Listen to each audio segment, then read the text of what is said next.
What up, everybody? Taekwon Crypto here to talk about everyone's favorite subject, money. It seems silly, but actually ask yourself, what is money? And then go out and ask a friend or family member, what is money? It seems like a silly, simple question, but we struggle to put a really clear, concise answer to it. I've asked several people, and the overwhelming response I get is, It's something you use to buy things. Dollar bills, y'all. either way, I struggled to have an answer to what is money before I got into cryptocurrency and realized it's actually kind of a complicated question. So today we're going to get into it, talk about what is money, talk about why it's important, and close with how Bitcoin has kind of positioned itself in a way to, I think, make people think about money differently. And that conversation is happening and important. And if you want to be involved in the conversation and you want to be educated about what Bitcoin is and how it relates to money, then please like this video, subscribe to my channel, and let's get into it.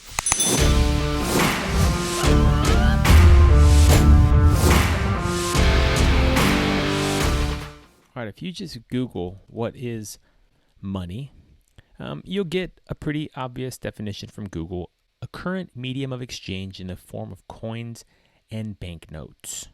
Now, to me, that definition is super lame because it really just talks about money as a medium of exchange, which is what most people tell me when they say, It's something you buy things with. now, yes, of course, that is true, but that's just one function of money.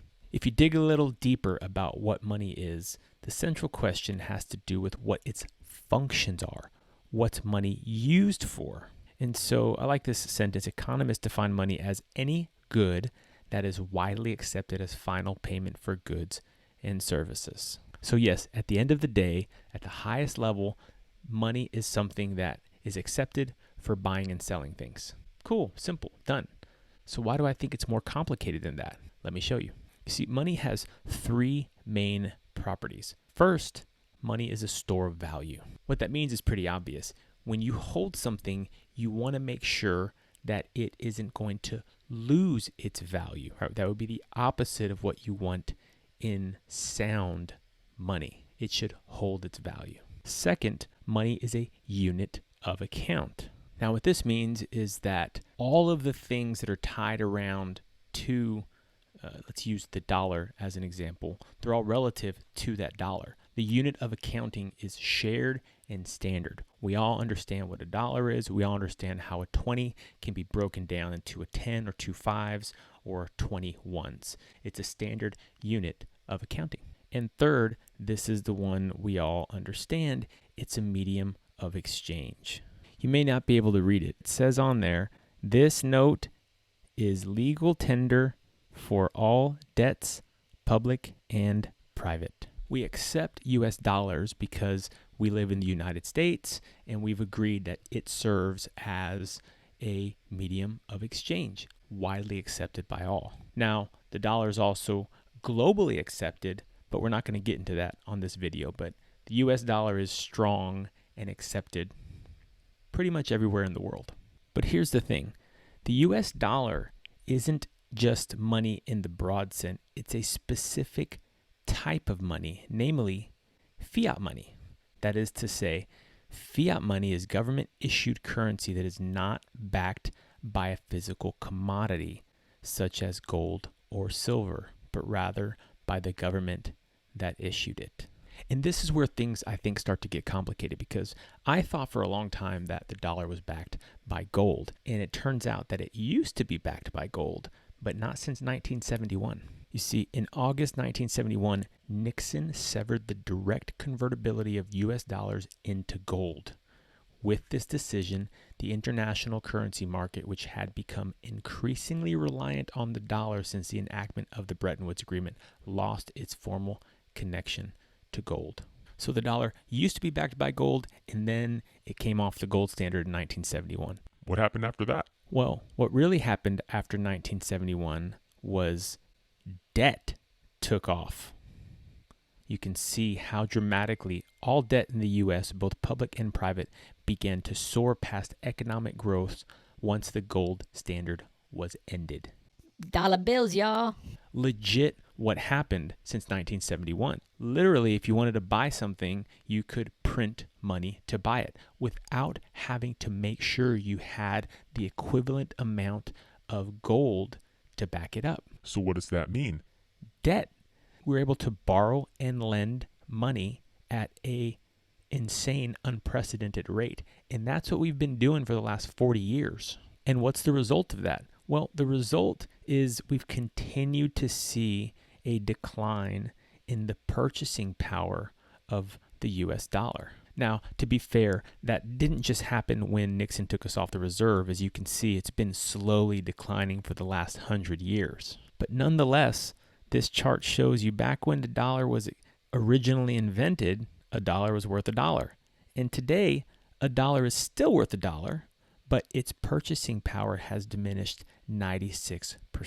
And everyone knows this to be experientially true. If you wanted to buy the candy bar I talked about for a dollar today, think about how much candy you could have bought 5 years ago, 10 years ago. In fact, most of you, when I said you could buy candy for a dollar, were probably like, No, not so much. It's like $1.50 now. That's because the purchasing power of the dollar is weakened over time. You need more dollars to buy the same amount of stuff. So what does that mean? It actually means the US dollar is not meeting the first requirement of a function of money. It is not actually a great store of value. But I thought earlier you said the dollar was accepted throughout the whole world and is super awesome. It is certainly a great thing to have, and it is certainly accepted everywhere. That's all true. It's just not holding its value in the same way that other things do over time. And to be fair, there aren't a lot of things that hold value over time. And so this is why money, again, starts to get complicated. When we just think about it as a medium of exchange, buying things, we know that over time, we need more of it to buy more things. We think about our house appreciating in value, and I can sell it for more money. But if our house doesn't appreciate greater than the rate that money is losing its value, then we're actually losing money. And that isn't something we normally think about. I don't want to think about that. So that's why earlier I referred to sound money. What is sound money? Well, it turns out there's already characteristics of sound money. Well, like what? Durability, portability, divisibility, uniformity, limited supply, and acceptability. Now, I don't really want to bore you with what each one of those are. They're kind of self-explanatory, but I will show you a pretty cool chart. Now, this doesn't line up one-to-one with the 6 I just read from the St. Louis Fed article, but check this out. These are generally considered traits of money. It's fungible, that is to say it's interchangeable. It's non-consumable, portable, meaning you can, transport it. Durable, highly divisible, secure, easily transaction, and scarce, predictable supply. Okay, so if we compare those things, in the middle is what everybody talks about with the dollars. And it is fungible and non-consumable and portable, but it's not very durable. You can burn money pretty easily. Please don't do that. But you could. And it's, fairly highly divisible, and it's fairly secure, but, we hear counterfeiting stories all the time. And by all the time, I mean usually on like NCIS or Scorpions or some other sitcom show. But it really does happen. But see the red flag for dollars? Scarce, predictable supply. And this is where the money story gets really interesting. And this is where the Bitcoin story starts to really come into play, in my opinion, because Bitcoin has a predictable supply. If you've never heard it before, there's a total output of Bitcoin, 21 million. And it'll never actually be 21 million because we've lost some forever, and I'm not going to get into that. The dollar can just be printed. Remember, we don't need gold for it anymore, which means the government has the ability to just create more of it. Its supply is literally limitless. It's controlled by policy and people in power who decide whether they want to put more on the market. And when you just talk about basic economic supply and demand, if you have more of something and the demand's high, cool. But what happens if that demand starts to drop? Well, everybody knows that the price of it, the value of it, goes down.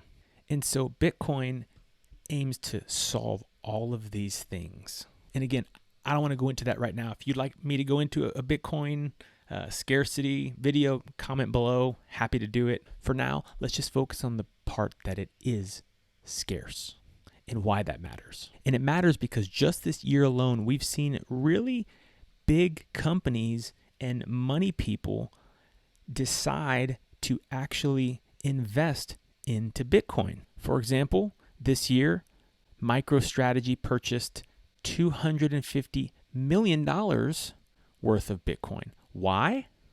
Because they believe it's a dependable store of value and an attractive investment asset with more long-term appreciation potential than holding cash. Yeah, the reason an organization out there publicly disclosed that they put $250 million of their cash into Bitcoin is because they're worried about the devaluation of their cash, the devaluation of the dollar. Paul Tudor Jones, he allocated a low single-digit amount of a $5 billion fund. Why?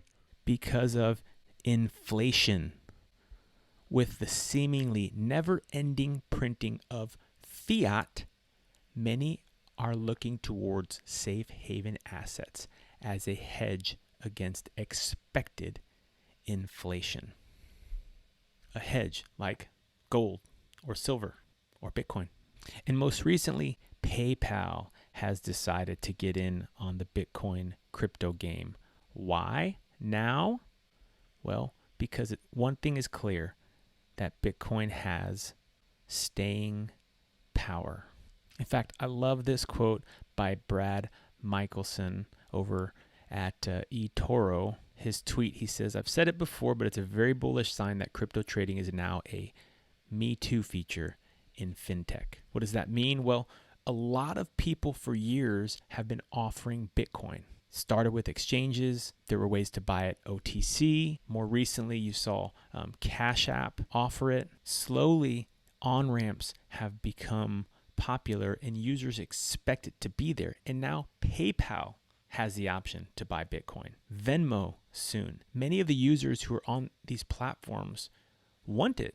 So all of these vendors who are offering user-facing applications and banking type services are offering it. Just like Brad said, it's becoming a... Hey, me too. We also offer that. So to wrap things up, what is money? First, it's a store of value. Second, it's a unit of account. Third, a medium of exchange. Those three things are the functions of money. It's my opinion, though not an opinion I made up. I'm just in the camp of people who believe that the US dollar is slowly losing its value. And that's backed up by the fact that it is literally slowly losing its value. I guess that's really not an opinion, that's a fact. And lately there's been more money printing than ever. And so far that money printing has met with the demand, the global demand for dollars. But what if that demand starts to kind of go away? What if some other nation's fiat currency becomes the de facto standard for denominated debt? What if the global demand starts to fall for the dollar? Well, we're stuck with this increasing supply. So what happens? The value goes down. People, for as long as there's been circulating supply of cash that has this risk of devaluation, have looked for alternative places to put their money. A lot of people buy real estate. A lot of people buy commodities like gold and silver. It's why we invest in the stock market with 401ks and IRAs and all these things. But anything tied to the dollar might weaken, and it might not.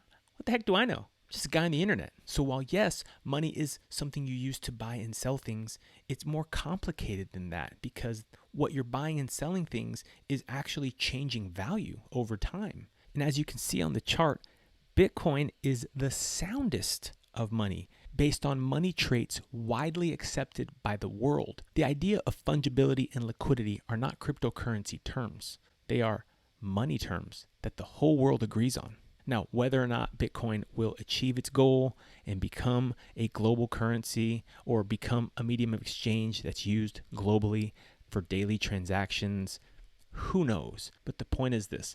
The question is, what is money? It seems like an easy answer is something used to buy and sell things. But it's actually not just that. Money is also a store of value. If you're out there and you're saving today, you're putting money in a bank, hoping to use it someday because you hope it's worth at least as much as it is today. And so if you have $10,000 in the bank, ask yourself, what do you think you'll be able to buy in 10 years with $10,000? Think about what you can buy today, and then ask yourself if you think you'll be able to buy that same thing for the same price 10 years from now. And that's my concern. I don't think I will be able to, because history tells me I won't be able to. So if I have money and I want to put it somewhere, and I want it to be worth something more than it is today, then maybe I move it into something else that's considered to be sounder money. Maybe I move it into Bitcoin. Anyway, that's the video. If someone comes up to you and asks you, what is money? Just remember, S-U-M. Sum. Store value, unit of measure, medium of exchange. If you say those three things, you're guaranteed to be looked at as a super geek and nerd, but maybe you can transition the conversation into cryptocurrency. I really don't know what you can do with that knowledge, but hopefully it helps you. If it did, like and subscribe. Until next time, be safe out there.